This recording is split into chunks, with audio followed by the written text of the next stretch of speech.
வணக்கம். இன்னைக்கு நம்ம காவடி சிந்து நடத்த போறோம். காவடி சிந்து அதை எழுதினவர் யார் அப்படின்னா அண்ணாமலையார். அவர் காவடி சிந்துடைய தந்தை அப்படின்னு நம்ம சொல்றோம். ஏன் அவரை காவடி சிந்தினுடைய தந்தை அப்படின்னு சொல்றோம்னா முதல்ல வண்ண சிந்து பாடல்களை இயற்றியவர் யார் அப்படின்னா நம்முடைய அண்ணாமலையார் தான். இந்த காவடி சிந்து எழுதுவதற்கு அவருக்கு தாக்கத்தை ஏற்படுத்திய நூல் எது அப்படின்னா அது திருப்புகழ். அந்த திருப்புகழை எழுதினது யார் அப்படின்னா அருணகிரியார்.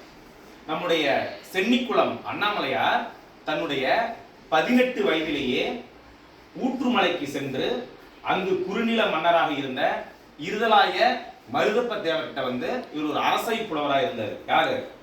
நம்முடைய அண்ணாமலையார். அவர் எழுதினதுதான் காவடி சிந்து.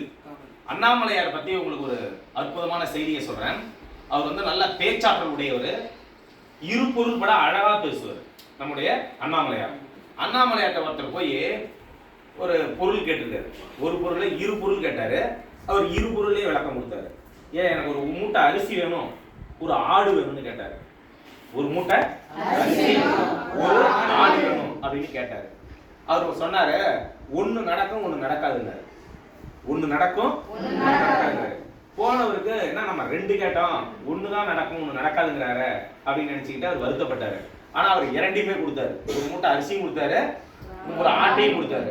என்னங்க ஒண்ணு நடக்கும் ஒண்ணு நடக்காதுன்னு சொன்னீங்களே அப்படிங்கும் போது அவர் சொன்னாரு, நான் சொன்னது ஒண்ணு நடக்கும்னது ஆடு நடக்கும், அரிசி நடக்காதுன்னு சொன்னேன் அப்படின்னு ஒரு நயமா பேசியவர் யாரு?